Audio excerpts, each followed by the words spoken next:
Hello, ladies and gentlemen. My name is Virgil Wood, and I'm delighted today to share with you uh, uh, some things at my organization called Jubilee National Collaborative. I'm one of the three co-conveners of it, and we'll share more about it as we go. My co-conveners are Dr. Owen Codwell of Virginia and Dr. James Dixon of Houston, Texas. And the three of us have been working quite some time with churches and communities, cities, and nations, in fact, South Africa, particularly, and America, around this whole model that we believe encapsulates the genius of Martin Luther King, Nelson Mandela, and Gandhi, and the big picture. We think of it as the beloved community ancestors and what they left us sometimes only in fragments, that where we're trying to go in healing the soul of nations or families or individuals, our work is in the direction of how you bring wholeness to society where beloved community and beloved economy are one and the same. And today I want to talk just a little bit about one set of those ancestors. We call them Jubilee mothers, mothers of our movement. These are ancestors whose story comes together to help us understand the big picture as well as the smaller details, the different variables that have to be brought to pass. And I want my topic to be, my subject is Jubilee Motherhood, but my topic is, I borrow from something I learned here in Texas. And my topic is, don't mess with Big Mama's dream. Big Mama, everybody's got a big mama. In fact, Jesus had a big mama. People don't know the story of Jesus's grandmother. You can't really understand Jesus. And I wonder if you've heard anybody up to now talk about Jesus's grandmama. I know his grandmama from a scripture in Luke when Mary, the teenage girl, learns that she's going to give birth to the Messiah of the world. And she goes to visit her cousin Elizabeth. And there she has this epiphany. And she says that I want to read it so that you feel it as I have felt it. And I believe that grandmother figure in every society is the stand-in for God. And here is this teenage girl. Listen to what she says and tell me if you think a teenage girl could have come up with this in any time or place on her own. I want you to hear it. Here it is. It's called Mary's Song. She says, my soul glorifies the Lord, and my spirit rejoices in God my Savior, for he has been mindful of the humble estate of his servant. She's speaking about herself. From now on, all generations will call me blessed. For the mighty one has done great things for me. Holy is his name. His mercy extends to those who fear him from generation to generation. He has performed mighty deeds with his arm. He has scattered those who are proud in their inmost thoughts. He has brought down rulers from their thrones, but has lifted up the humble people. He has filled the hungry with good things, but has sent the rich away empty. He has helped his servant Israel, remembering to be merciful to Abraham and his descendants forever. Who are those descendants of Abraham? The children of Father Abraham is almost all of the Judeo-Christian plus Islam people groups. And the truth is that each one of those religions has a genius of its own that makes it unique from the other two. Judaism has a genius that neither Christendom nor Islam have. And Christendom has a genius that neither Judaism nor Islam have. And Islam has a genius that neither Christendom nor Judaism have. And scholarship will bear that out. Those who have done serious study of world religions will understand that religions give us the key to a peaceful society. Wars and hate stuff usually emanates from a shepherd's table where the shepherds are in conflict. Once the conflict is alleviated, Christendom, Judaism, and Islam are on the same page. And I'll say a little about that, more about that later. It's called Jubilee. And Jubilee is from the Hebrew Bible, the Christian Bible, and also the Quran.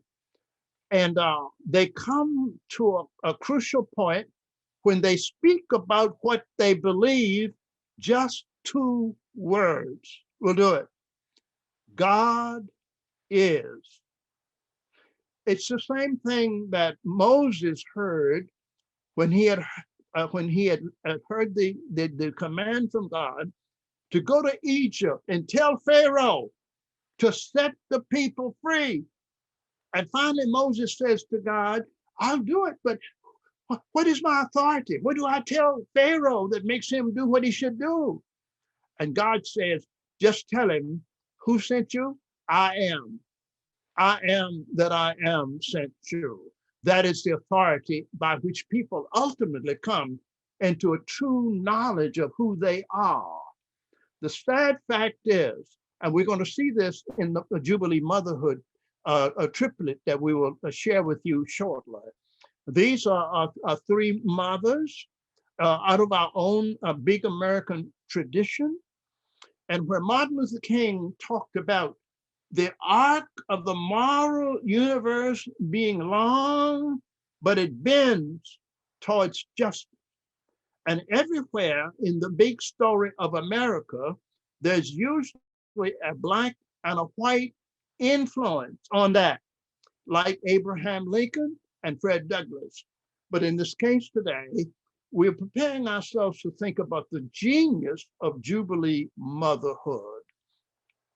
The three people that we're going to talk about shortly are Rosa Parks, Susan Howard Buffett, Thompson Buffett, and Osceola McCarty, three women, Black and white, Jubilee Motherhood. As we celebrate motherhood this year, I want to say a word about Martin Luther King's two grandmothers. One grandmother on his father's side, Miss Delia King. And when Martin was 14 years old, he was coming home one night on the plantation and all of a sudden realized that he had come into the presence of a lynching underway, a Black man being lynched. Here's this 14-year-old boy on his way home, and he stops quickly enough not to arouse their attention. And he hides behind the bush and tries to keep himself so still and quiet that they would not discover him. And he stays crouched behind that bush, afraid to move for hours until the dastardly deed is finished and the lynchers are gone. And he jumps up and runs home and tells his mother what he has just seen. And he said, what I saw tonight, those white men lynching that Black brother, he said, I will never stop hating them people who do that to us. Miss Delia said to Martin, that was terrible, wasn't it, Martin? But you must never allow anybody to drag you so low as to make you hate them. That's Martin Luther King's daddy, Daddy King, when he was 14 years old. There's some other things that I think Martin Luther King's daddy learned from his mother And I'll just tell you quickly one or two of those. Because I believe that the Jubilee woman, she's not just black, she's not just white, she's not just yellow, she's not just brown, she's not just red, she's Jubilee mother, the Jubilee mother who believes, she's a believer. She's a believer. And that's why the children believe, because mama and daddy believe. You got to have belief. And atheism is not a belief, it's an argument. Atheism is not a belief. Even agnosticism is not a belief. It's half of an argument. But belief is God is. If you can't say God is, you will never be able to say I am. Because the authority by which persons come into a knowledge of who they are is that they are a reflection of their maker or their creator. If you never know about your creator or your maker, you will never know yourself. And in the work that I have been privileged to do, and I'm joined with great collaborators in this work, and you will meet one of them shortly, Dr. Ryan Holberg, who's a psychologist. And we work together on this whole business of the soul, ego and the soul. And when the soul helps the heart, the mind, and the gut find out who you potentially are. And every day and every week, you become more of that. When you know what it is your heart, your mind, and your gut desire as one entity. Your soul is the intimacy that executes all three. And you're going to hear from him and me on that at another time. But today, I want to tell you a little bit more about Martin Luther King's father. Daddy King was born in 1899. His mama and his daddy both had been slaves. Miss Delia, his mama, she was kind of like I'd say the masculine authority in the family, because Daddy King's father, James, had been so broken by slavery and stuff that he was almost a victim of his own alcoholism. In fact, Daddy King had the experience of having to pull his daddy off of his grandmama, Miss Delia, on one of those drunken rages. And Daddy King said, if you ever do that again, anyway, I won't go into those details except to say, I want you to see who this man is, Martin Luther King's father. Because Martin Luther King himself, Jr., that everybody knows, is a subset, a partial profile of his own daddy. Daddy King, born in 1899, dies in 1984. Martin Luther King, born in 1929, is killed in 1968. Mama King, born in 1907, and is killed, assassinated in 1974, sitting at the organ, playing the Lord's Prayer. Now watch Daddy King. Now you'll see some phases in his development along the way. For example, I mentioned about when he was 14, and he said, I will never stop hating white people. And Miss Delia said, no, you must never fall so low as to hate anybody. That stuck with him. But at another time in his life, he was a young preacher, a fire and brimstone, Daddy King. At that time in his life, he hadn't studied for ministry, but he had taken it up. And he was good at it for what he did. And one day he was in town with the mule wagon, doing some shopping for his mama and his daddy. And this young black woman who's a school teacher. And she said she saw him. They were going in the bank, I believe. He had just come out of the bank or something. And she said, Reverend said, what were you just doing up there in that pulpit yesterday, just acting up, yelling and doing? And Daddy King said, young lady, let me explain something to you. When you have been through what I've been through, and you know that it is the Lord who has delivered you, in fact, he said, every time you think about it, you'll want to shout with joy when you know what the Lord has done for you. Then he gets kind of hot in what he's saying to the young lady. He's holding the mule. He said, here, hold my mule while I shout. And all of the brothers who have heard him tell that story always rejoice with Daddy King. Hold my mule. If somebody don't know why I'm excited about Jesus, hold my mule. And let me explain it to you. I don't care if you're Jewish. I don't care if you're Muslim. I don't care if you're whatever you think you are. When you get to know the real Jesus, you'll understand how we're going to save Big Mama's dream. I'm going to tell you about my Big Mama. My Big Mama was my own mama, but my grandmama was number one Big Mama. Her name was Callie Jackson Brown. She worked with white folks in the white folks' kitchen. And when I went to college, 17 years old, she would write me a letter every 2 weeks. I'm praying for you. But one time in every 2 letters, I'm praying for you, and there'd be a $5 bill in that letter. Now her wages in 1948, a housekeeper for the white folks, was $15 every 2 weeks. I had a dilemma. I didn't want her to send me that money. I couldn't tell her, Grandma Callie, please don't send that money. And I tried to form that in my mouth to say that, and it just wouldn't come out. So I decided that I would take that $5 every time it came and buy a book. I'm talking about other than the textbooks. What Grandma Callie did for me, Big Mama, my Big Mama, was to turn me from a clown and a coward into a serious scholar. And I say a serious scholar because Harvard does not give doctorates to fools. That's what Sam Proctor told me. He was trying to help me to be a little more assertive in what God has done in my life. They said, listen, he said, Harvard does not give doctorates to fools. Yes, I went to Harvard to get my doctorate.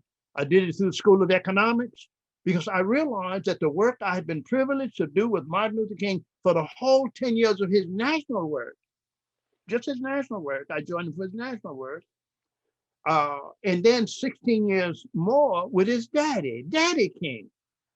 Because I want to tell you that one more story about Daddy King and Miss Delia.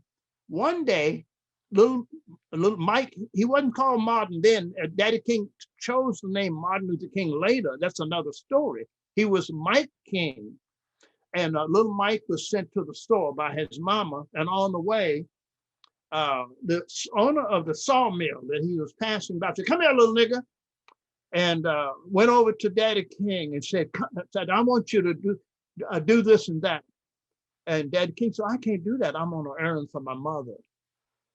And the guy said, little nigga, did you hear me? He said, I'm on an errand for my mother, 14 years old. And the sawmill owner beats him to a pulp. He goes home all scarred up and stuff like that. And Miss Delia says, who did that to you? And he told her, the sawmill owner, the sawmill guy there.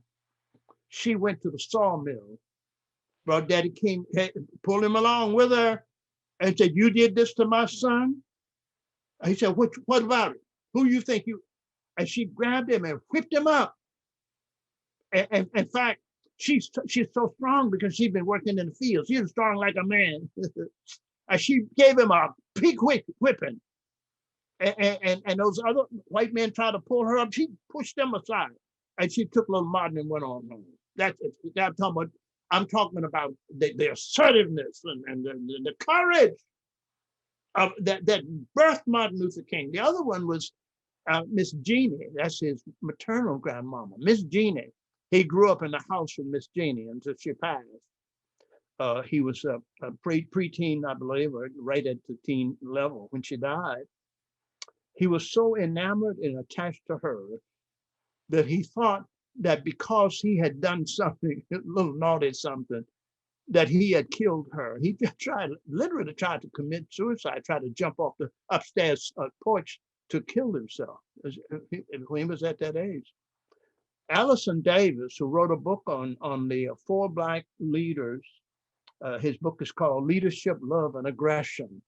And he wrote a story about these four Black leaders: Du Bois, Douglass, Richard Wright, Martin Luther King and his daddy, and Du Bois.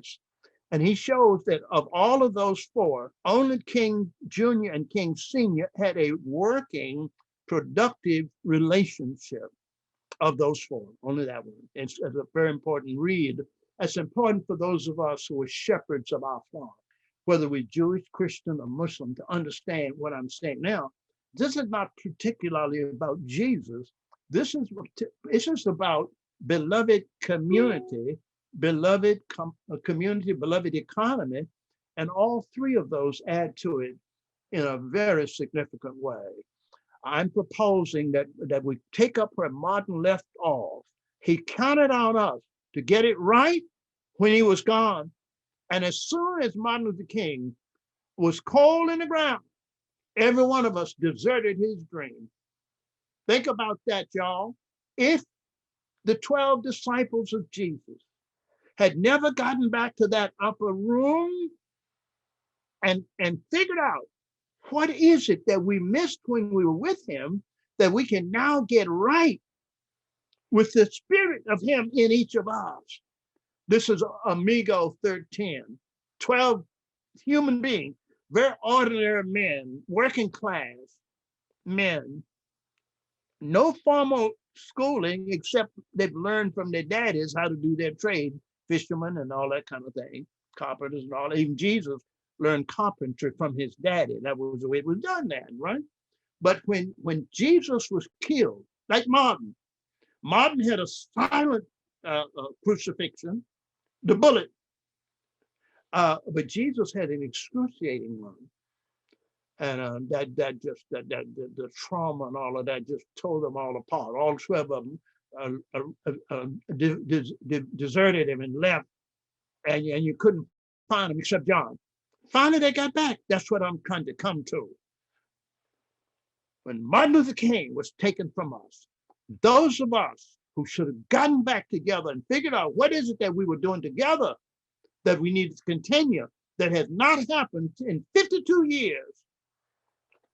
When we do, we get back to that upper room. It's a Jubilee upper room. And in the Jubilee upper room, we're all the family of Abraham. We are Jewish, we're Christian, and we're Muslim, and we are whatever else, where faith will say God is. That's all they got to say, God is. But when we get together, we're not getting together to talk about religion. We're getting together to talk about what is ailing our society that we together can fix. Healing the soul of America will lead to healing the soul of nations across the globe. And therefore, my colleagues, Dr. Owen Codwell, Dr. James Dixon, and I, among about 21 collaborators already around what we're calling the Jubilee Man, resurrecting the Jubilee Boy. And there's another a lane of this work where the sisters are doing it. The brothers are principally coming out of the churches and out of the fraternities, our men's groups, Boy Scouts, 100 Black Men, all of that, Promise Keepers, all of that over there, the men's thing. We've got to figure out how we're going to save our boys and reverse that jail trail and that prison industrial complex, turn them around so that they get on a success track, a total success track. We can do it because we've done it before. Now, we've never done it all together, but we've done it in pieces. So when we bring the pieces together, we'll have a bulldozer, a nonviolent bulldozer. And the sisters, you'll notice I'm wearing my blue. This vest I got on, it says Dr. Virgil A. Wood. It's pretty blue here. And the next line says Dr. Blue Fire. That's a nickname my chapter gave me. Also, they gave me this jacket. Ada Rho Sigma chapter of Houston, Texas. I had not been active with Sigmas for years, and they came and got me and said, let's go. Whatever it is that you want to do, that we want to do, we'll do together. They've just been extraordinary, those men. And I got this moniker, Dr. Blue Fire, at an important one of our meetings. And sometimes some of them may tell you why they started calling me Dr. Blue Fire. I try not to let my fire be red. Red fire destroys, but blue fire heals. And they may tell you something about my friend John Lewis. My story and John Lewis's story overlap at an important place. A lot of people don't know part of that story. When Jimmy Carter was president, I took a proposal to Carter. It was based on Du Bois's essay in the Crisis magazine, 1918. It was called The Negro Economic Cooperative Commonwealth. That was Du Bois. It was about how Black folks put their money together so we can stop begging for what we need. In other words, we got to put our money together and show that we're serious about lifting our people from the very bottom. We got to put all of our money together, let it flow together, and lift our people who are stuck on the bottom. And guess what? Black folks ain't the only ones stuck on the bottom. The white poor. And you know, I've been working in West Virginia for 25, 30 years because I wanted the white poor of West Virginia to know that Robert Byrd was correct when he voted to put a Black man in the White House, because he said, my people have become white niggers. That's not an insult. That's prescient social commentary. Poor Black folks, poor white folks, poor any kind of folks are stuck in the basement. And the Black community better get together and rescue our people from the basement ourselves. Don't look for somebody else to do what you ought to do, because they won't know what they ought to do. We messed up. 1865, coming out of slavery, we got it right. For 50 years, we created a beloved community society. Over 100 Black colleges and universities. We had help, but that's what we did. From 1865 to 1915, we had created over 100 Black colleges. My undergraduate school, Virginia Union University, one of the great schools of America, Virginia Union University. By 1915, Virginia Union was about 20 years old, something like that, somewhere in there. I come there in 48 when the school is, the first Black president has only been president of Virginia Union. When I come as a student in 1948, the first Black president in the whole history, we had only had a first Black president for 8 years when I got there. Morehouse, Shaw University, all of those schools, Fisk, those schools that had developed the leadership that changed America. By 1965, we had changed America. And don't forget that. We had gotten it written at Supreme Court in 1954, Supreme Court in 1956 on the Montgomery Peace, and the Congress of the United States under the leadership of one of the greatest presidents America has ever seen, Lyndon Johnson, 1964, after Birmingham and Kennedy's death, and then in 1965, Selma and the Voter Rights Bill. In 1965, we should have taken our Jubilee sabbatical. We didn't even know we were doing Jubilee. I asked Coretta if she had ever heard Martin use the term Jubilee, all the years they had been together. He preached his first sermon as pastor of Dexter Avenue Baptist Church was Luke 4:18. That's Jubilee. Jubilee is when love leads and money follows systemically and systematically. That's it. That's the kind of economic system we need to have, where you can take the best of capitalism and the best of socialism, but each of them has an evil dimension. You got to get the evil out of both of them. And when you do that, you got a system that we simply call a beloved nonviolent economy. And you go to my website, Beloved Economic Institute.org, and join this work by which we are going together, we're going to save every child on planet Earth, every child, black, white, red, yellow, brown, whatever, every child. And until we care enough of other children as we do our own children, until we do. Golda Meir, who's one of my great admirers, said that until we learn to love our own children as much as we hate our enemies, we'll live in a world of violence. We got to love all the children, all of the people. There's a science to it, there's an art to it, and finally, there's the law of love. The law of love is an iron law. The law of gravity is an iron law. It doesn't matter what you think about the law is. You can't break the law, you break yourself on the law. And so I'm inviting you to consider what we're saying here today, what you are hearing here today. You are being invited. I don't care what branch of the Abraham family you come from. I don't care what generation you're from. I don't care what color you are. I don't care how old or young you are.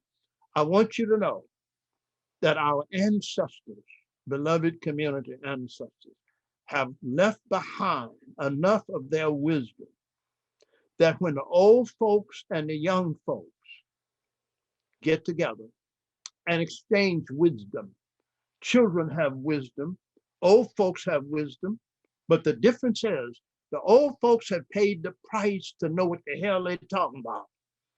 And the kids have not yet run up against the things that can destroy you. And I want to say to every young person under my voice, I don't care if you're 6 or 16, that there will come a time in your life when the devil will say to you, it's all over. There's no way out. Take your life. And you won't know what to do. I want you to remember having heard me say this. Now, I want to tell you about Ara Buckminster Fuller, one of the great scientists of all times, like Einstein, like George Washington Carver. All of these are beloved community ancestors. But here's what will happen once we get this right and practice it as we go. Every week, there ought to be a family time together. And we are inviting people to learn how to become such good, beloved community neighbor citizens that they'll be happy with everybody in your household with you. Most of us don't want to go home while the pandemic is going on. Pandemic is going because we don't have good relations with our own family. So we got to create an atmosphere at home where it's so good to be with the family members that I want to spend as much time with the family as I can. And this tape has the purpose of encouraging people on this Mother's Day weekend to get together as a family and to decide now that you're going to wring out of your relationship together every ounce of love, joy, and peace that you can find. And I guarantee you that when you do that, you will prosper even more as a family. You will nourish and flourish as a family. As a nation, we'll do the same, because Bucky Fuller taught us what Martin Luther King taught us, what Mandela taught us, what so many others in the beloved community, ancestors, celestial family taught us. It's called Jubilee. And at another time, I'll tell you what a slave told me about Jubilee in deep woods. If you will hear this song, it's a song about Jubilee and building new cities, not political entities, but economic and spiritual entities, Sometimes they will overlap urban areas, and sometimes they'll be urban and rural together. But the song will say it later, but I want you to hear, what is this Jubilee thing that we're talking about? And thank you.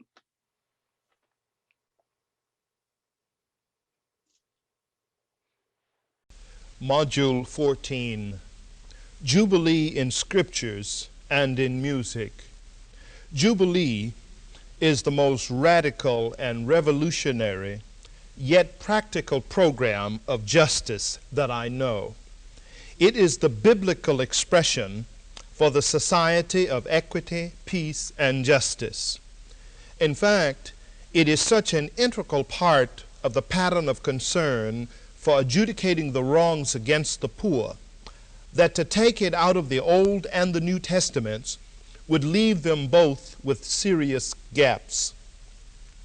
It would take away the incident of Jesus in the temple at Nazareth, for example, giving his inaugural address, or rather his trial sermon, as we might call it, which begins with that very familiar phrase, "The Spirit of the Lord is upon me." It follows his 40 days in the wilderness. It would leave out the central economic motif of the whole of the Scriptures, that is, the post-Pentecost community of Acts of the Apostles.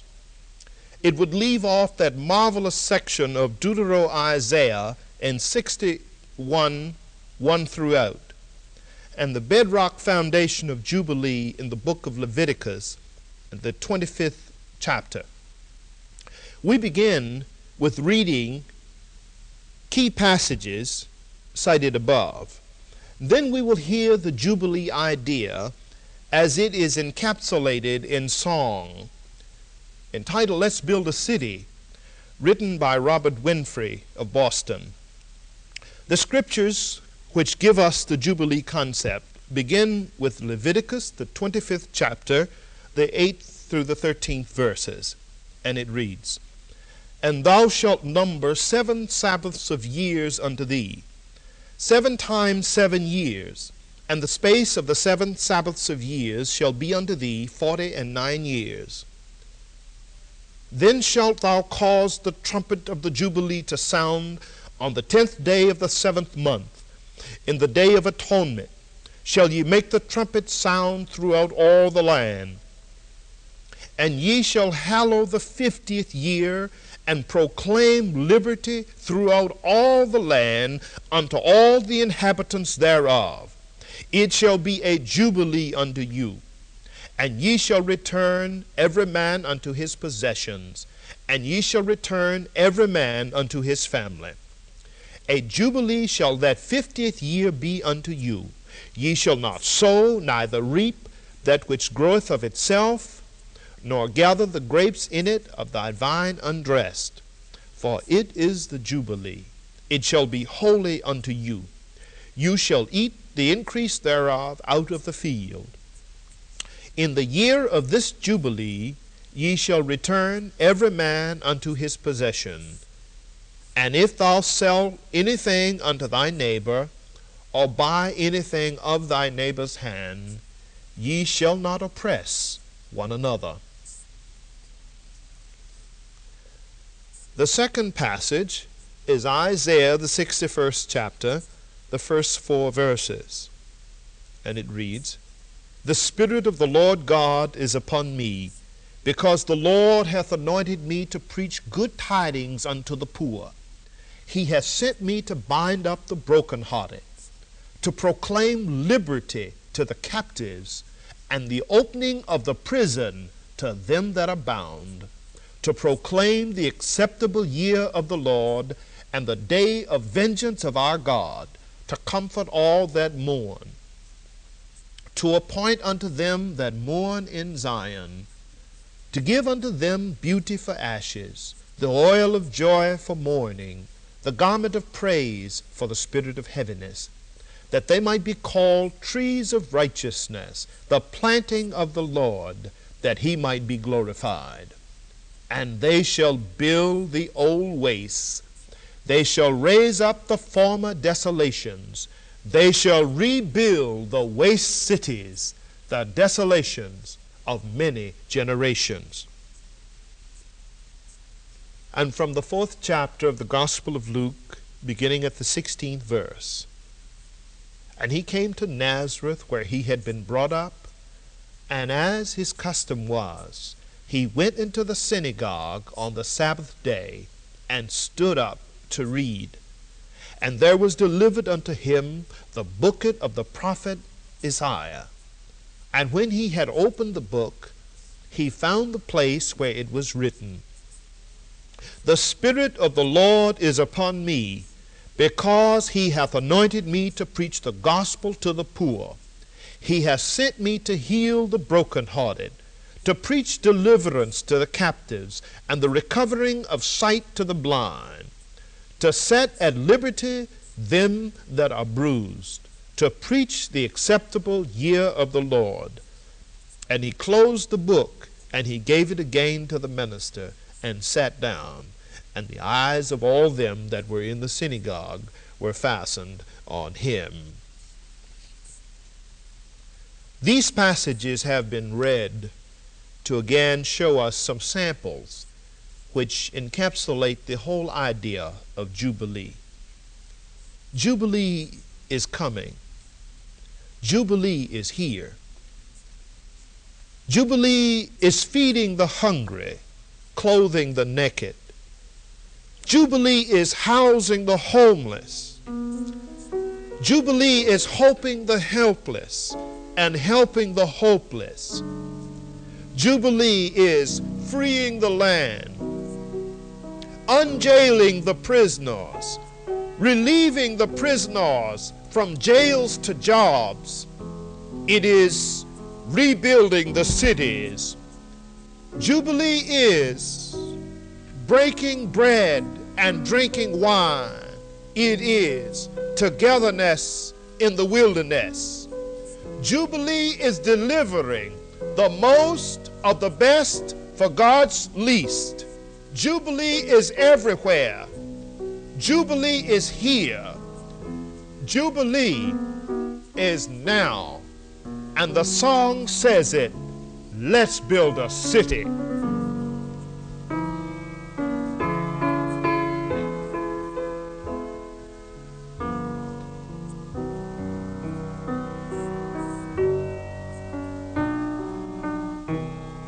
Let's build a city where our people can live free, safe, and in peace.